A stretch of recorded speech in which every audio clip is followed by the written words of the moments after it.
I think it's time. Let me check. Hi, room. If you guys can hear me in the room, go ahead and wave. Somebody wave there. Interrupt your meal there, but thank you for the wave back. Hi. Hi, everybody in the room. Hi, everybody that's online. Welcome. It's Rich, your MC. Welcome to the State of PM Practice, 1 year after PMBOK Guide 7th edition. We have a dynamic speaker for you here. We haven't had him around for about 18 months or so kind of return visit. I think you're going to be really interested. If you're online and connected here, remember now's also the time, new game that we play each month we have this event, Word from the Board Bingo. Which of the board members, there are 4, is going to be this month's featured Word from the Board presenter? So your choices are, in case you don't know your board members, Casey, Erica, Gaylin, and Kelly. That was an alphabetical order, so I gave you no hints there. But in the chat there, go ahead and type in one of those 4 names. Who do you think is going to speak today? Casey, Erica, Gaylin, and Kelly. Maybe we'll get prizes. Okay, but let's get on with some announcements and some recognition. Oh my goodness, look here at all the new chapter members. You'd think that's been a couple of months before we had this event. That's because it's been a couple of months, but that's great to have all these additional members. We'd like to welcome you. If you're here on the list and you're online, please introduce yourself and say hey in the chat. And if you're in the room, hey, wave at everybody. If you're new, wave at everybody. Okay. We also have additional recognition for certifications. And so here we go. Also, a gobsmacking amount of newly certified members. And of note in here, Greg Forrest must have studied twice as hard as everybody else because apparently he earned 2 PMPs in the same time period there. Just reading what's on the slide. Had to pull that out. All righty, get on to some other business here. In the announcements, not too many here, but really important, Pro Dev Day. Pro Dev Day 2022 is coming up. It's September 15th and 16th.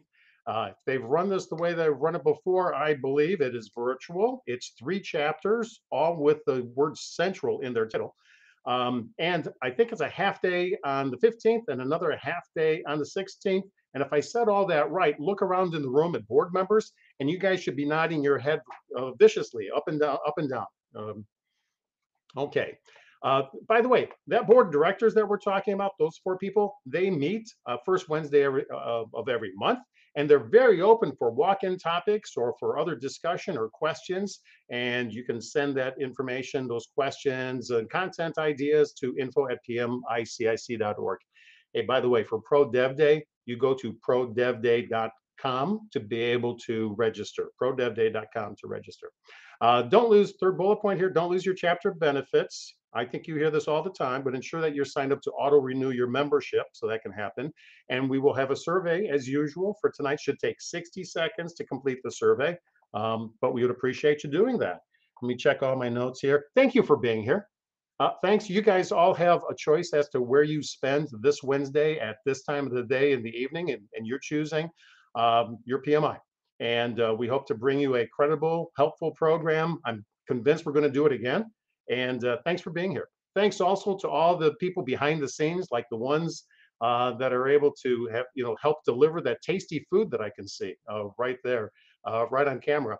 And thanks for everybody for the organization. It does take a small army to be able to pull these off. And with all that, we go to a drum roll. It's now time for a word from the board. And I'm looking down here. I see Casey, I see Erica, a couple of votes for Kelly. And tonight's winner is, when he turns the camera and the microphone on, we're waiting. Casey! Casey, it's all yours. Sound check? Good. Good. All right. Well, so I'm Casey, serving as president for at least a few more months. And we'll see what happens after that. And so tonight, what I want to tell you guys about is the job board. So we've instituted a job board. It's in its very early stages. We're kind of seeing how that goes, and we'll continue to make improvements as we get usage of it. We had a new member welcome and volunteer appreciation event at Symphony on the Prairie. We have a nice little picture right here. We had 3 tables, good attendance. It was a great time. Everybody really enjoyed it. Had some good food there too. We have a mission and vision update kind of going on. It's been going on all year. We've had a mission. It could be better. And I will admit to being the stirrer, the instigator on that one. It's good, but I think it could be improved. The vision, we just never really had a vision statement, and so we're trying to make one, and it's a lot harder than you think. I like to highlight the month of, there's always like, hey, it's international this month, that month, and there's a whole website called There's a Date for That. If you're interested, you can go check it out. What I found is Black Business Month is August. So here are a couple of notes about it, and I'll let you go search Black Business Month for yourself and read more about it. But basically, it was created to create a more hospitable environment for Black-owned businesses to grow. And also the creators see it as the best way to lower the rate of unemployment of the African-American community. And so what I wanted to do is take their next part where they like to recognize and support local Black-owned businesses and point out that we have the Indy Black Chamber of Commerce, which I had found out about through an IBJ podcast interview. So you can go look that up sometime. And they have a website, ndbcc.org. So I suggest go check that out. There's a directory of businesses there that you can have a look at. And so those are my highlights for the month. Thank you very much for attending. I'm going to turn it back over to Rich.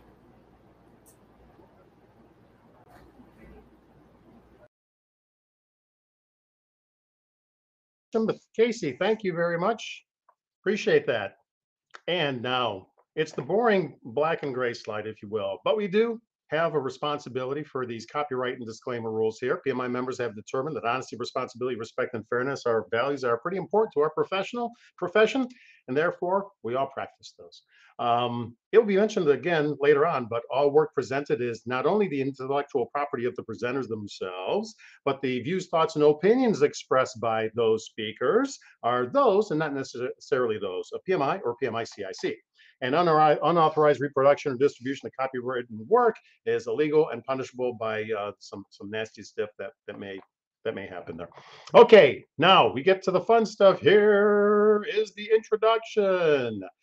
Jesse Fewell. Jesse Fewell is an author, coach, and trainer in the world of modern management. He has mentored thousands of technology professionals across 14 countries to improve their teams and companies using Agile methods. He founded the original PMI Agile Community of Practice, co-created the PMI ACP Agile certification, and co-authored the software extension to the PMBOK guide. His industry contributions have earned him an IEEE Computer Society Golden Core Award. He journaled his global experiences in the handbook, get this, Can You Hear Me Now? Working with global distributed virtual teams. I'm going to be downloading that one. I think I can get it for free. Today, he specializes in helping Agile leaders and professionals reap the rewards and recognize the transformation of their chaotic, overcommitted workplaces, thus allowing them to produce the best results of their careers. Ladies and gentlemen in the room and online, please join me in welcoming Jesse Fewell. Wow. Oh my goodness. Rich, the bribe is in the mail. That was super enthusiastic and positive, and it was a custom mashup of various introductions that have been scripted for me as on this presentation series. So thank you.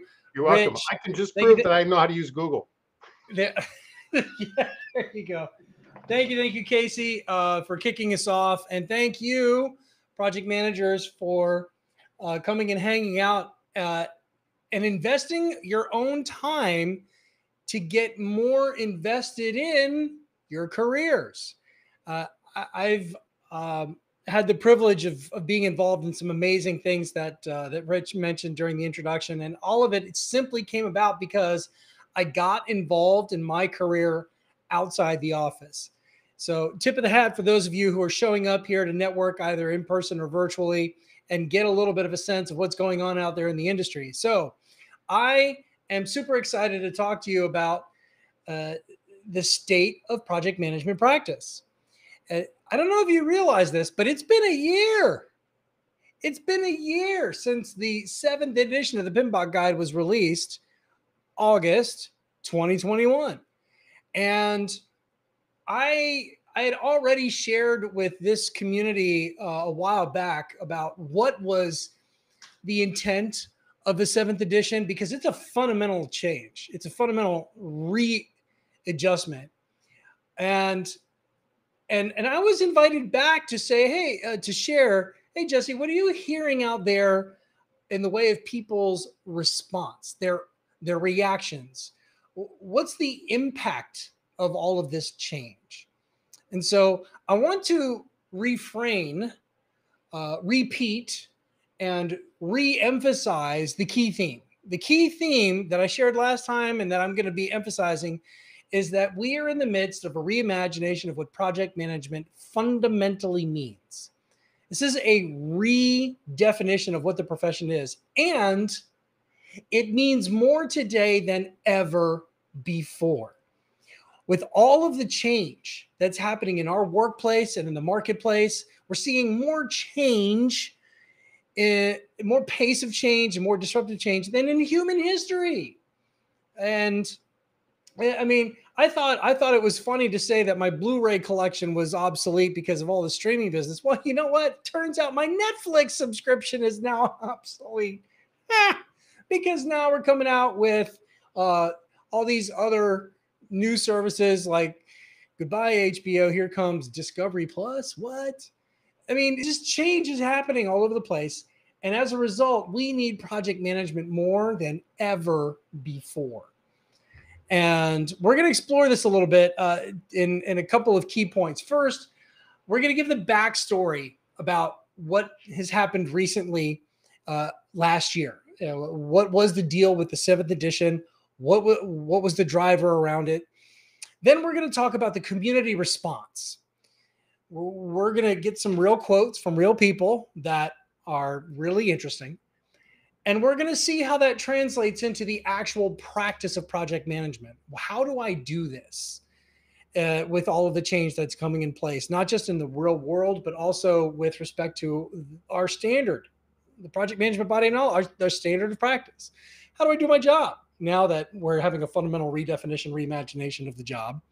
And then finally, we're going to talk about what does this mean in the marketplace for project management services. So if we're good at this, how do we sell ourselves? Because I'm not so sure I know what my role is anymore. And what am I supposed to say? So we're going to talk a little bit about all 4 of these things. And so let's first get started with the backstory about what's been going on in the world of projects for the last 20 years. Well, I'll tell you, it doesn't have to be the last 20 years. How about just the last couple of years? I'm curious in the chat window, which of these 3 jumps out at you as the most disruptive to your profession? Was it the pandemic that forced all of us to work completely remote? And now some of us, and most of us anyway, and now we're kind of this hybrid thing. And my project team is all over the place. Half of my project team working from home half of the time, half of them working from home. What? Number 2, social change. Black Lives Matter, trans rights, diversity, equity, inclusion, all this stuff happening now. Like everything that I thought was supposed to be normal in the world of teamwork and professionalism, now the standards are changing. And then the Great Resignation. People aren't showing up to work. They're not. They're saying, take this job and shove it. I'm done. How am I supposed to get projects done when people are quitting? Literally on the job. Which of these things in the chat window, the pandemic caused the Great Resignation? The pandemic really was an amplifier. Hal makes this point that the pandemic created the Great Resignation. I think the pandemic was really an amplifier and an accelerator of changes that were already happening because people were pent up in their homes. And so things that were already brewing started to come to a real top. Ukraine conflict. There you go. Ken is highlighting the fact that this Ukraine conflict has disrupted the technology space. I mean, we didn't really have as much of an appreciation just a year or two ago as we do today of just how much of the technology industry is rooted through the Ukraine. I mean, like apps that we use all the time. These are really good answers. Tara's saying, yeah, the pandemic and the Great Resignation. What's up, Tara? Good to see you here. Abdul is like, all three of them driving me insane. And John is saying the pandemic, and Michelle about the Great Resignation. And Nicole was saying, yikes, all three. Hey, Nicole. Good to see you here as well. Terry, quoting Billy Joel, we didn't start the fire. The fire's been burning since the world's been turning. There you go. Anybody want to be a project manager right now? Are you serious? Are you kidding me?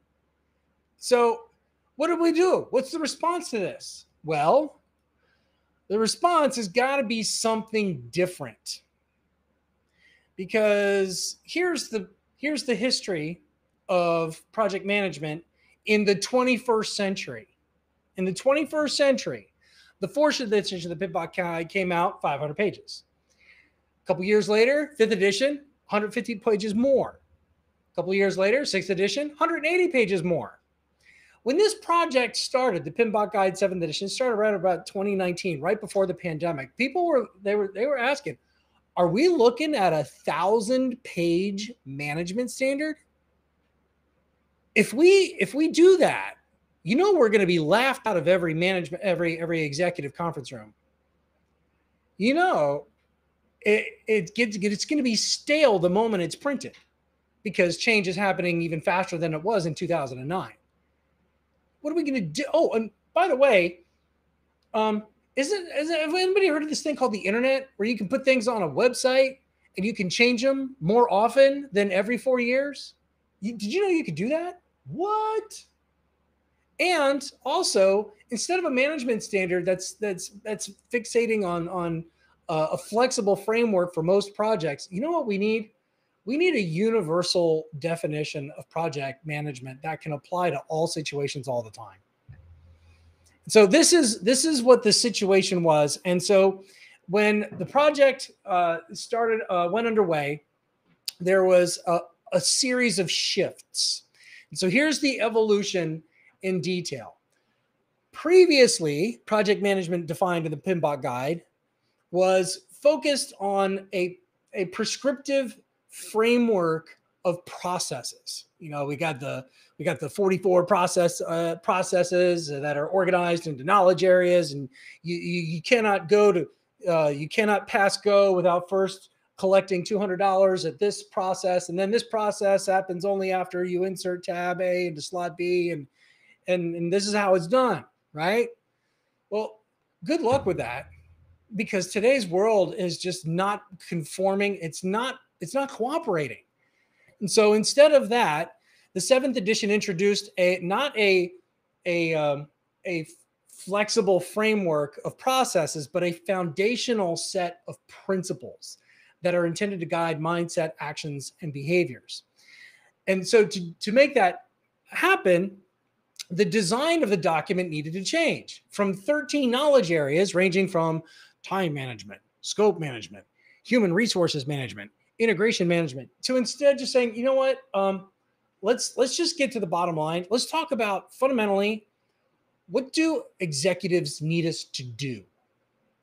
And we're calling those 8 performance domains that are related to outcomes of project management, and not outputs, which is about manage the scope. Okay, so I'm going to do a prioritization. I'm going to do a change control, to instead outcomes around clarity, alignment. And to make that happen, or in addition to that, I mentioned earlier, we're expanding the scope of project management for most projects most of the time, expanding the scope of the standard for most projects most of the time to all projects all the time. And so if your project is too small to merit 44 processes and 13 knowledge areas with inputs, tools, techniques, and outputs, ITTOs. If it's too small to manage that, but you better believe it's high stakes and we got to deal with it because the boss is on my back. Well, what do we do? How do we approach a project when it doesn't need all of that? And then what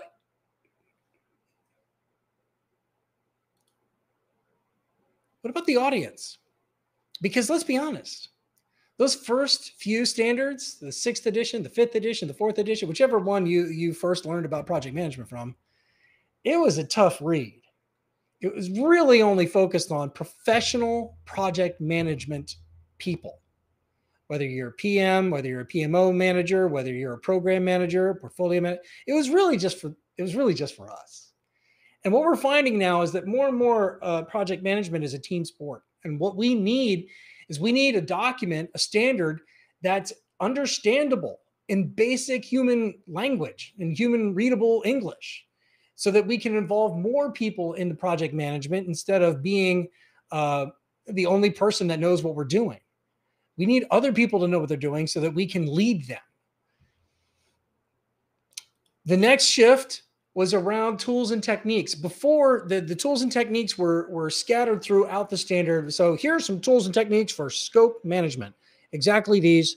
These are some tools and techniques, inputs, tools, techniques, outputs, and then here's some tools and techniques for human resources management. And use it. Now, instead of having to go hunting and fishing for those, we're putting them all in one dedicated section. And it's only a selection. It's only a cross section, a sampling of all that's out there in the industry because there's just so much. You can never fit it all. Instead, we're going to put some in print and then we're going to put everything else online in the members only website, PMI Standards Plus. If you haven't been to PMI Standards Plus, highly recommend you go check it out. Everything there is searchable, it's indexed, and it's online, and it's updated all the time, not every 4 years. And then finally, the other part that is a huge shift is now tailoring is a core part of the job. Before, tailoring was a short appendix in the 6th edition, and even that was a big victory relative to the 5th edition.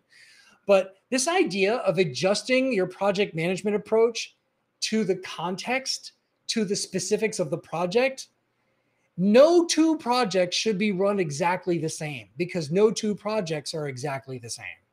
And so now tailoring is now a core foundational principle. It's one of the 12 foundational project management principles, and it's a dedicated section in the guide.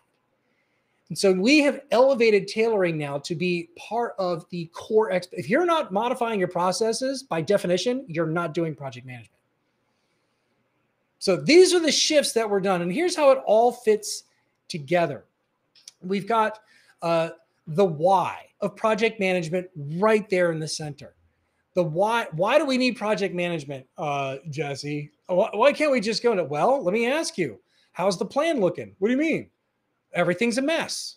Do we have a plan for moving forward?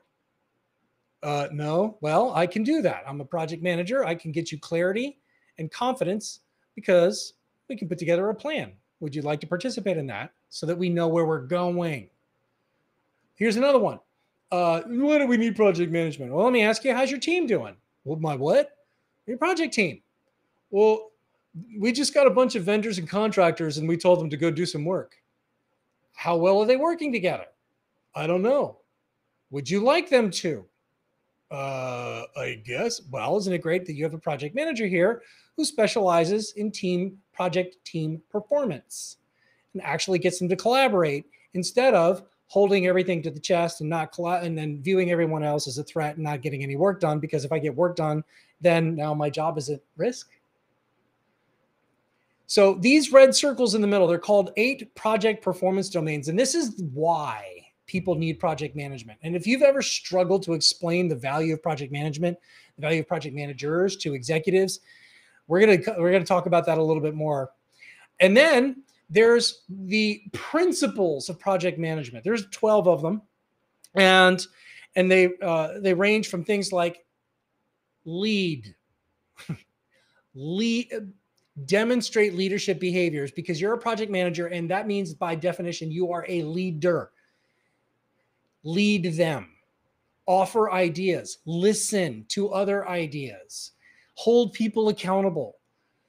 Another principle is engage in systems thinking. No project is an island into itself. It's part of an ecosystem. What are the dependencies? What are the impacts? What are the side effects? Think about these things. And these principles, these core management principles are, for many people, they sound like common sense. But what if common sense is now an official international standard and you're no longer allowed to get away with ignoring it? And now you actually have to think for a living. Because you know who I'm talking about. You know, at the office, there's a few people who just refuse to be thinking for a living. And now it's an official expectation. And so then that produces, we have the why in the middle, we have the how kind of bringing to bear some principles and some mindsets and behaviors. And then we've got the what of project management. We've got the stuff, the methods, the models, the artifacts, and the deliverables. All of that is the outputs that are helping us drive towards project outcomes, ROI, return on mission, benefits realization. And all of this is taking place inside an ecosystem in the organization, whether it's the internal environment or the external environment. So that's the evolution. That's the backstory. That's what happened last year. It's been a year. And I've had the privilege of going around telling anybody who's willing to listen, this is happening. I was on the core team. I was on the core team that put this together. And there's about a dozen of us from across the globe. There's some countries that were represented: France, Germany, Iran. There a couple of Canadians, and it's just brilliant people. Brilliant people came together. China, brilliant people came together and worked on this a year and rolled it out a year ago. So the question is, what did the community think? Well, in our efforts to promote this as a team, there is a couple of podcasts, there's a couple of webinars, and here's what some of the people were saying is, yeah, looking forward to discuss the shift at my chapter. So the community started buzzing a little bit, like, oh my gosh, common sense is now a core expectation of the job. What? Another one, great to see the PMBOK moving with the times while maintaining valid fundamentals. The fundamentals didn't go away. The fundamentals, what is a project? What is project management? What are the tools that I have in my toolbox? And what are the considerations around stakeholders and organizational design? So all of that stuff was still in there, but it was evolving the rest of it to match the fact that today's project ecosystem is much more complicated than being captured in any single framework. And so a lot of people were indeed excited for the change. And there were some critics. I'm going to share with you some of my favorite quotes. This quote, the first one, came from the public review of the draft. This does not resemble anything remotely close to a standard. How am I supposed to hold people accountable for being a leader? Where's the compliance for being a leader? It's kind of hard, isn't it? It's kind of hard to create an audit on common sense. But it's an absolute international common community expectation. How am I supposed to do governance on systems thinking? How about this? How about we document all our dependencies? How about we visualize that in a dependency board? How about we have a stakeholder forum where we bring people together and talk about different perspectives? So it's harder, but it's super critical.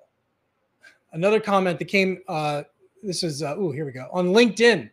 This is half finished work at best. Yeah, because the final page count was half.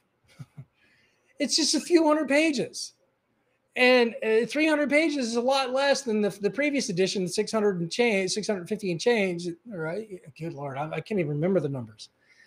but it's a lot less. It's half the size of the original. So yeah, it's half the size because half of it is only ever relevant in every single project.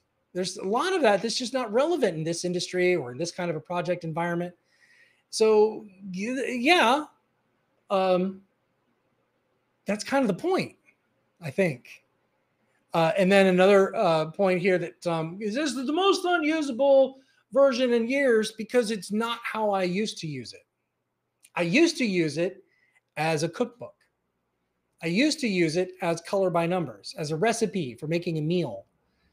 And that, fair enough, that's, if it's not usable the way that you've been using it, because that's how we use it, well, that's kind of, again, it's kind of the point that we're trying to move the things forward a little bit differently. And then finally, another comment really captured, another criticism really captured the fundamental shift. The fundamental shift was the project manager named Asma over on projectmanagement.com. She made the point. She said, the 47 processes that used to inspire us don't exist anymore. They inspired me as a practitioner because now I have confidence. I know what to do. And so as a project manager, if I'm not doing these things, how do I know I'm aligned? If I don't know exactly what to do, how do I know I'm doing a good job? That's actually a really good question. It's a really good point. And so with some of these comments, I think what we're really getting to, we're getting to a community insight. And here's the insight that we've gleaned over the last year, is that there's really two narratives. One narrative is that project management is about the mechanics. Over on the left-hand side are those 47 processes laid out in a very methodical way by Ricardo Vargas, one of the great project management minds of our time in the world. He actually put this together, and this is hugely helpful. This is a cheat sheet. It's the 47 processes organized into the 5 process groups. And this is what project management is. If you're not doing this, you're not doing project management. That's one narrative. The other narrative is actually project management's a mindset. It's about getting work done. It's about achieving results. I don't care about those 47 things. I don't care whether I'm doing it the same way. I care about getting the results. It's about attitude. It's about mindset. And those 12 principles there in the blue box at the top are really emphasizing that. Focus on the value of the investment. You better believe project managers in today's world are expected to be able to articulate, is this project worth it? That's not my job. My job is to get it done. Anybody can do that. Can you tell me whether it's worth getting done? That's a mindset thing. And so these are the two narratives. And I think what we're learning is that for many years, we've been talking past each other in this community. And the truth is, you need both. This is the yin and the yang. Because project management is just as much art as it is science. Because on the one hand, we do need those mechanics. We need to know, we need guidance on how to do this. When do we do which technique or which practice?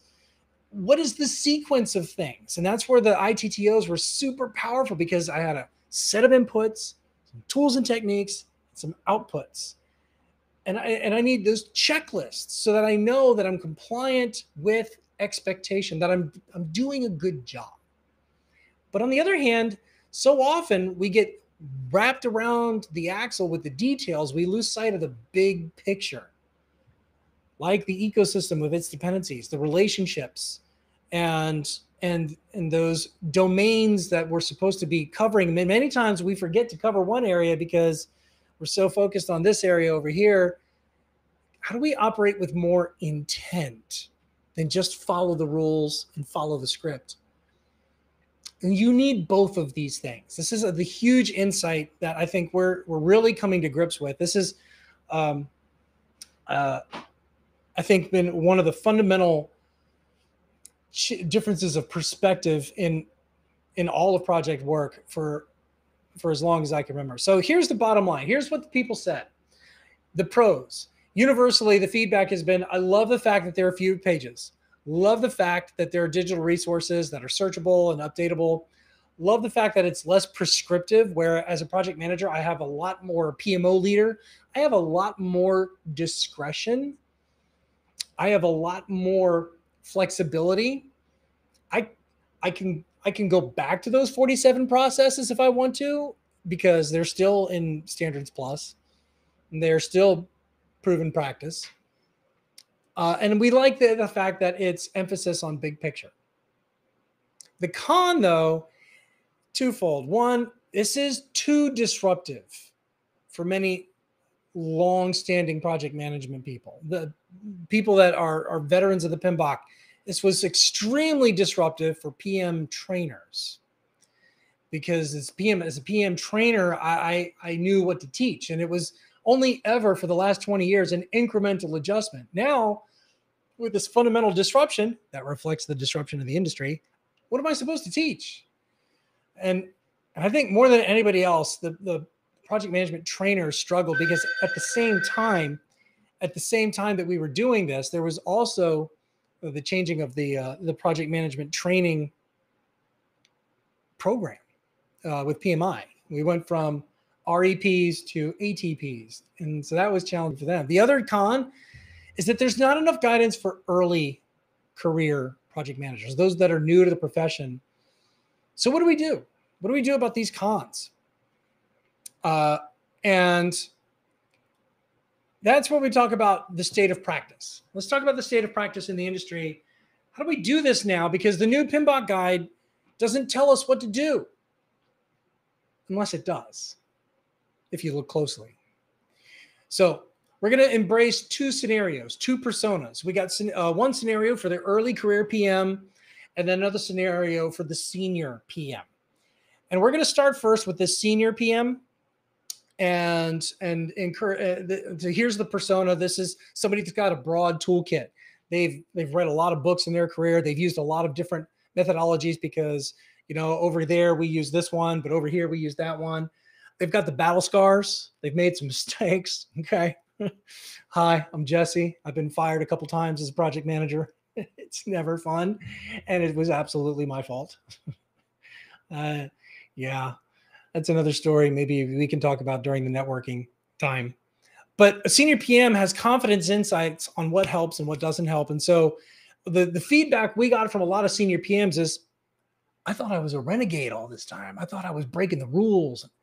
Man, it's good to know common sense is king and I'm not alone. So in their scenario, it turns out that they do believe, they agree there's no right way to complete a project. Here's data from a recent survey from projectmanager.com that found, okay, which methodology do you primarily use in your projects? Waterfall, 14%, Agile, 12%, hybrid, 39%, nothing at all, 17%, or everything all at the same time, 18%. Does this sound like your office? Sounds like mine. Sounds like a bunch that I've been into. So there's no right way to complete a project, says the senior PM, because they've done a whole bunch of things and they've been able to get results. So then how do they leverage the PMBOK guide in a way that's consistent with their practice and consistent with their convictions? So step one, start with the biggest need. Here are the 8 performance domains. These are the 8 things that project management is able to offer. This is what is valuable. And so stakeholder engagement, how are we doing? Are we doing okay? Do we need to add some new practices and processes? We need more rigor and discipline and stakeholder engagement. How about project work? Is work getting done? Do we have enough constraints? Do we have ways of working? Do we have a life cycle in place? How about measures and metrics? Are we measuring things effectively? Do we know what ROI is? Do we know the business case? How about EVM? Is EVM going to help here? No, I don't think it'll help here. Okay, but we need to know if we're on schedule. Are we projecting on schedule? Somebody got some data? We don't have data. Ooh, let's fix that. Isn't it great I'm here? So, for example, it might be that the challenge is that we don't have a plan. We don't have a plan in place. So we're going to start first with addressing that gap. Then we consult the principles. A typo here. Consult the principles. And in the principles, we're going to see that one of the ways to engage in planning is to recognize, evaluate, and respond to system interactions. And so that's one of the core principles. So that's systems thinking.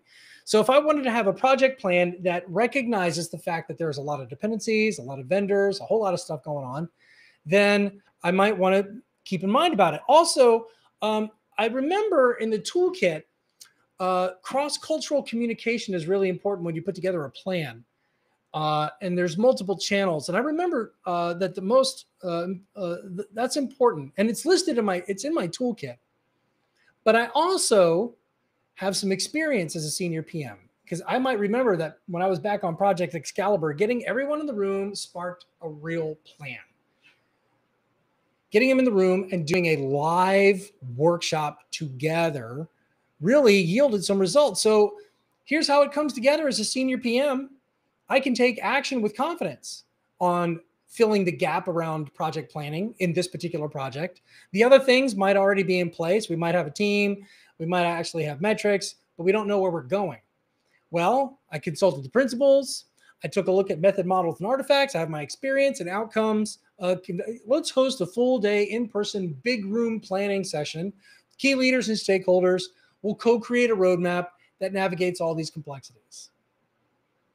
And now that senior PM is 100% compliant with the International Standard of Project Management, because they've addressed the domain of key concern using principles and techniques and their own experience. So they can actually now tell a story about their practices consistent with expectations. What about that junior PM, however? I don't like the word junior, early career PM. This is somebody that maybe has several years of experience, but hasn't really done project work per se. So they don't have the same project toolkit that the other person did. They are eager to learn, and they want more guidance on what to do and what to avoid. And so they might say, yeah, I get the principles and I get the domains and I get all of that. It makes sense. I still don't know where to begin. So I've got some tips and I've got a bit of an announcement. So here's tip number 1. Use what's already in place. Maybe you work at IBM. They have a thing called Worldwide PM Methodology. That's their process. Start with that. Early career PM. What about the V model? V model is popular in the United States government and popular in a number of technology projects. That might be what's being used in that company. Go ahead, go for it. Oracle Cloud, the true cloud method. It's a proprietary methodology for rolling out Oracle projects. And so if you're one of Oracle's customers, you're probably going to be using that methodology. Use what's already there. Start there. Then take a look at where it fits. Take a look at how it complies and conforms and connects to the PMBOK guide. So what about the 8 domains? Are all 8 domains covered by True Cloud Method? Are all 8 domains covered by WWPMM? If not, then you might want to consult some resources to kind of fill those gaps. So for example, our customers are on our backs, but our internal methodology does not encourage a lot of stakeholder engagement. Our internal methodology that was put together by the PMO a few years ago doesn't cover that. You know what? I'm going to go take a look at the stakeholder engagement methods, models, and artifacts that are recommended in the section in the 7th edition. So use what's in place, run an audit against the standard, and then fill the gap with what's in the standard. An alternative approach is to supplement with specialty guides. So you might find that you start with the PMBOK guide and it's got the 7th edition and it's got the principles and domains, but you're just not feeling a lot of guidance on requirements management, scope, the business case, the value. You're just not feeling it. Just, I don't know. Okay, isn't it great that in 2016 there's an entire practice guide around requirements management. There's an entire practice guide around risk management. It came out right about the same time we started the 7th edition. Or software. Are you running a software project? I had the chance to be a part of the software extension project, and there's guidance there with IEEE, which is a technology association, offering their thoughts. So you can go within the PMI library and find specialty guidance on whatever gaps you're just not feeling confident about. And together that will add up to a nice, rich project management toolkit. In fact, one additional guide you could go take a look at is the 6th edition itself. Because in the 6th edition are the 47 processes that we used to know and love that are totally fine, super helpful for a lot of projects, and still legitimate for use. In fact, this was the #1 comment that came out over the last year, in whether it was on the websites or on LinkedIn or in meetups. The #1 comment that came is that it's really a good idea to use both of these together. And yet it does kind of silly, right? To have 2 standards in practice. Wouldn't it be best if we had one standard, but then something else to help it out? And so that's the announcement. And that is this year, this fall, the Project Management Institute is releasing a new practice guide for the process groups. So the best part of that 6th edition that's missing from the 7th is the 47 processes and the 5 process groups. And they're going to come out, they're going to release a statement, an official guide that says you can still use that if you want to. It's still an option. It's not mandatory anymore. But it's still totally legit. What's mandatory is common sense. What's optional is 47 processes, or maybe use the risk management processes and the risk standard, or maybe use the software processes and the software extension. It's your call. It's your call. All of these are compliant, consistent with the new expectation of project management, and can build out a really strong toolkit. So I'm super excited. I just got a draft of this today. I took a quick glance at it. It's very interesting. So you can look for this as a free resource coming to you digitally in October. There you go. Abdul's correcting me. The 6th edition has 47 processes. See, I can't even remember how many there are. Thank you, Abdul.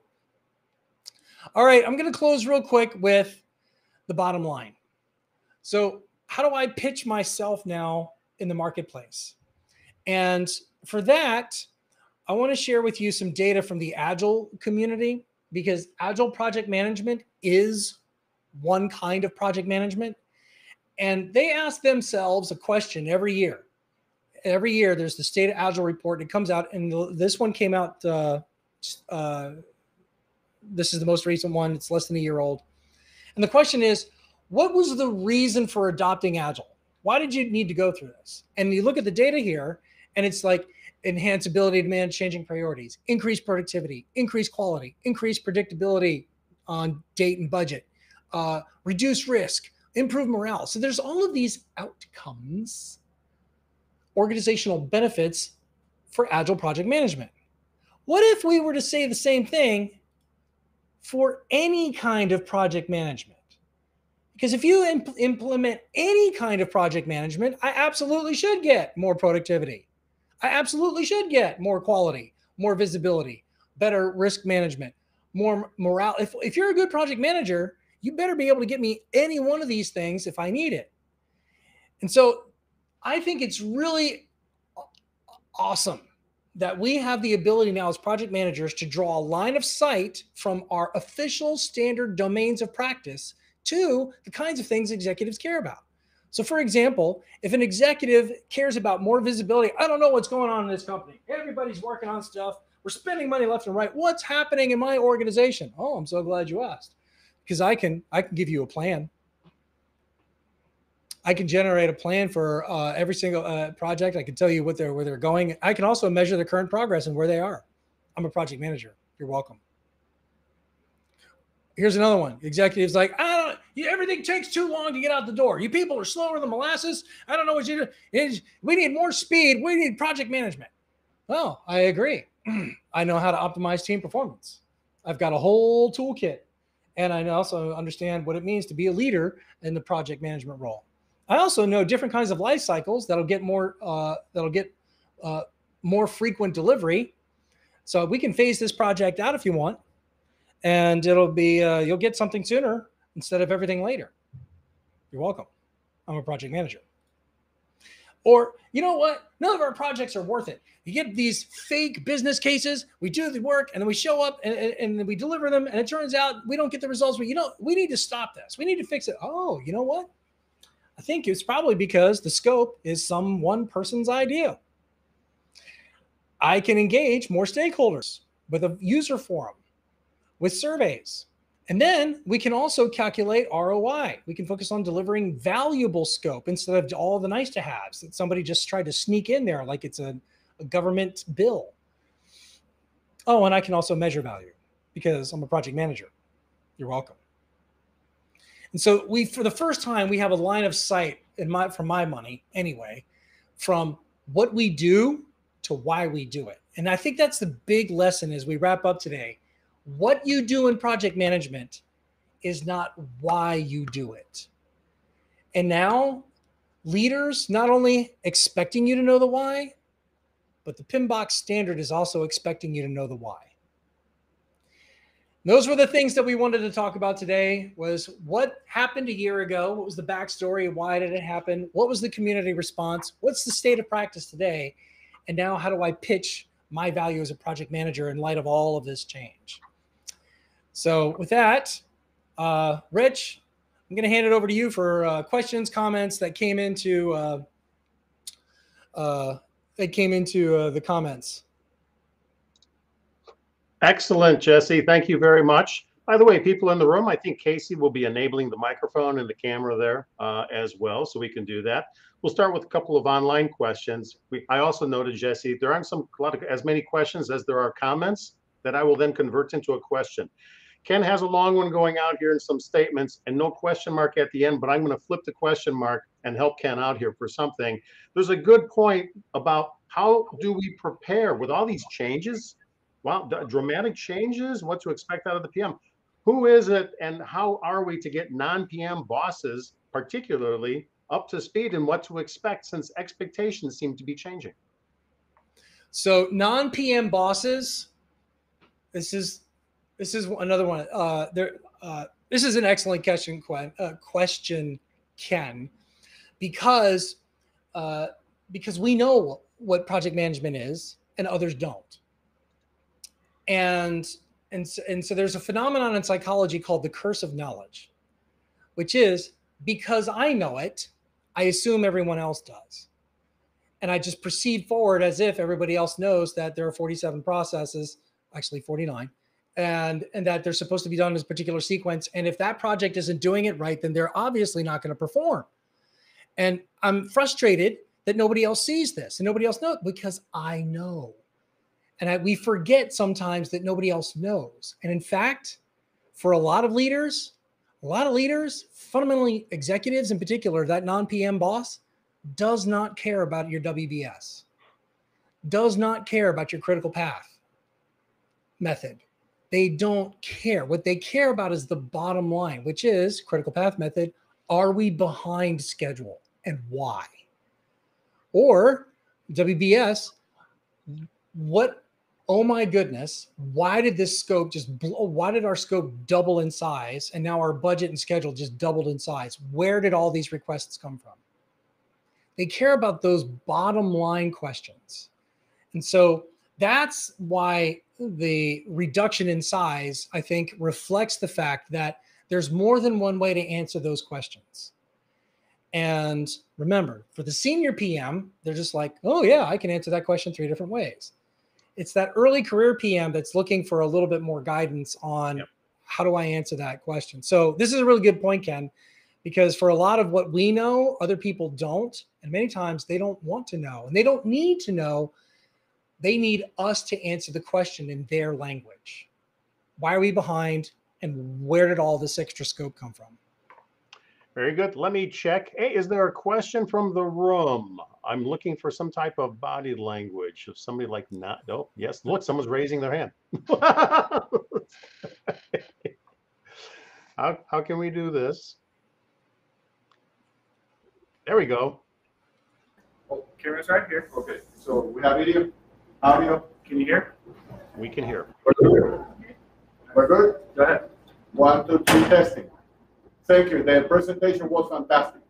My question is, I love project management. I recently started to get into the profession. I got certified CAPM. I am extremely proud of myself. I have something to do. Now, I am also an internal auditor, and I see the trend in internal audit. There is a magic word called, that you mentioned, Agile. My question is, do you think the new trends like Agile will overtake the efforts that have been put into the 7th edition? I just want to see if there is any separation between Agile and project management itself. Thank you.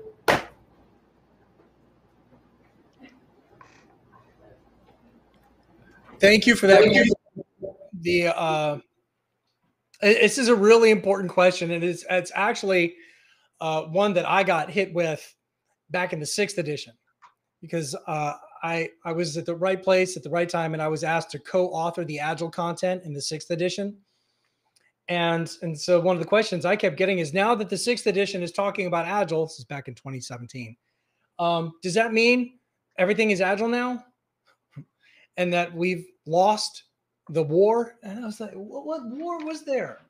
And no, that's not what this means. It's bigger than that. Because Agile, there are a lot of organizations today that are in a post-Agile operating environment where they've moved beyond sprints and scrums, and they're talking about design thinking. They're talking about lean startups, and now DevOps is been kind of described as the standard way of working in a technology world, and they're not talking about Agile anymore. They've moved on. So what this is really trying to do is it's trying to future-proof the project management conversation, because we don't know what's going to happen in the next 4 years.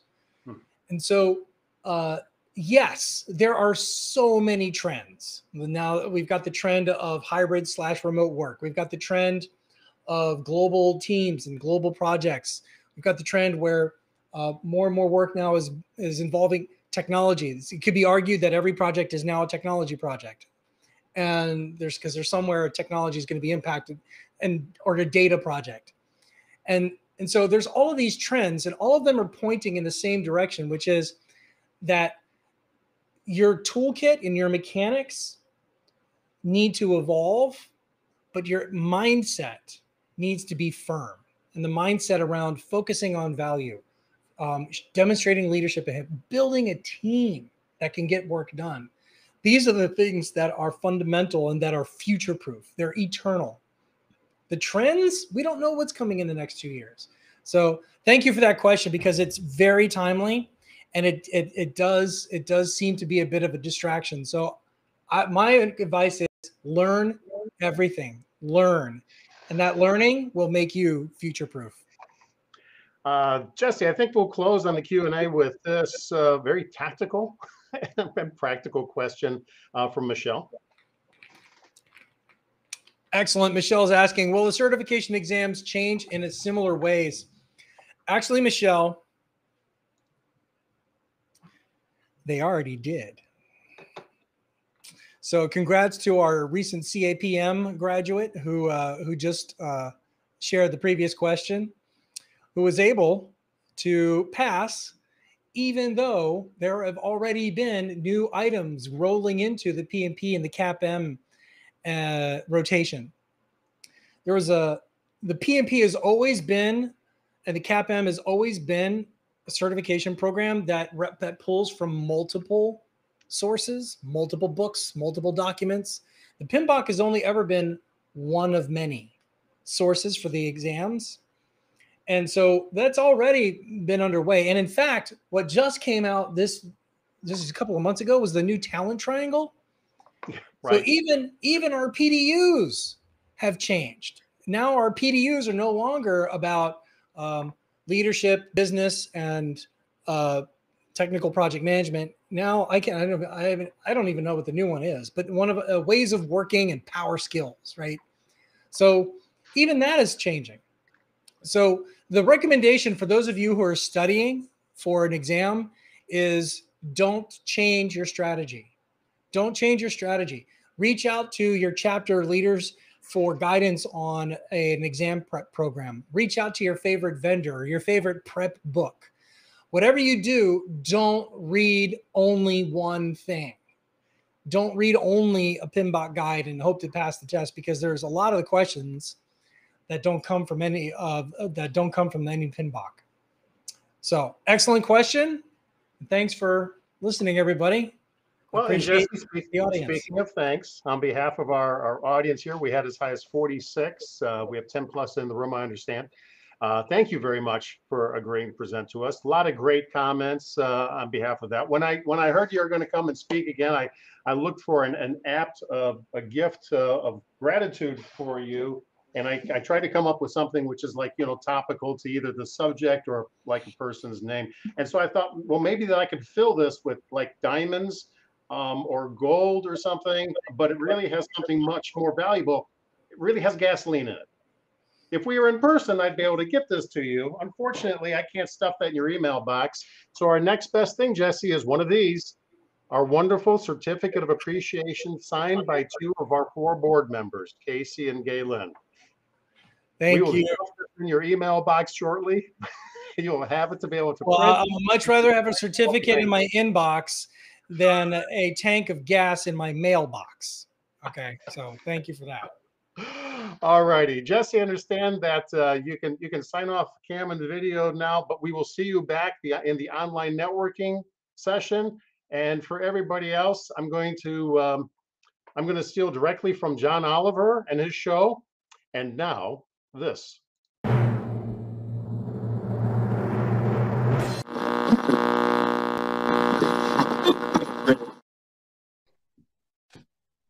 We're waiting for the appearance of our special guest volunteer. A real live PMI volunteer is somehow going to appear out of the Northern Lights, and she's going to appear on screen magically. Oh, wow. Here I am. Dawn Gleason.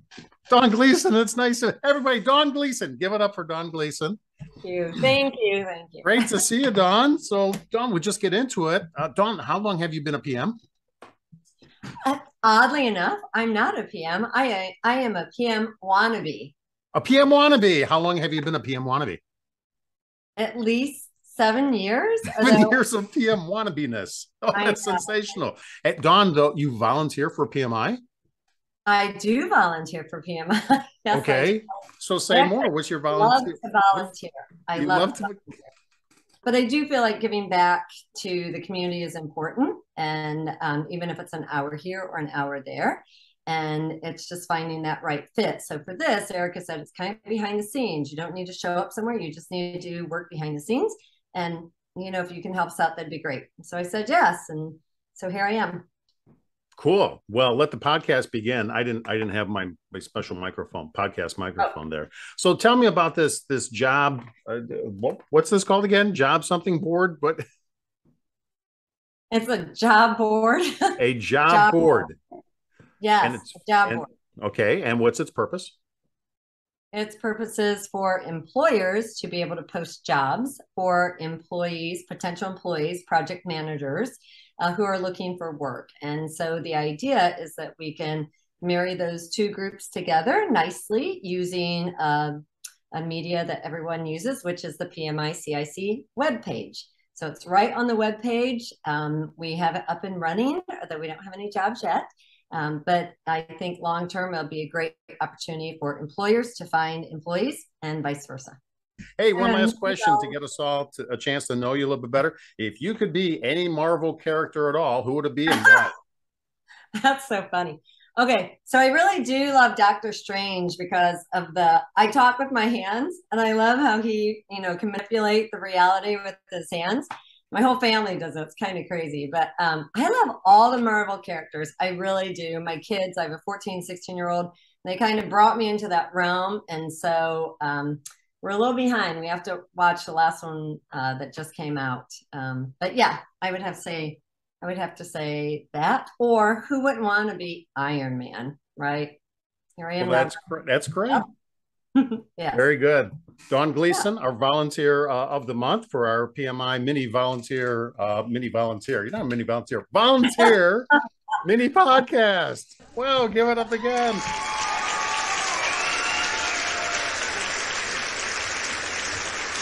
This was fun. So if you ever want to just, do one of these interviews with Rich, you just need to volunteer. I think that's the key that we've all learned out of this.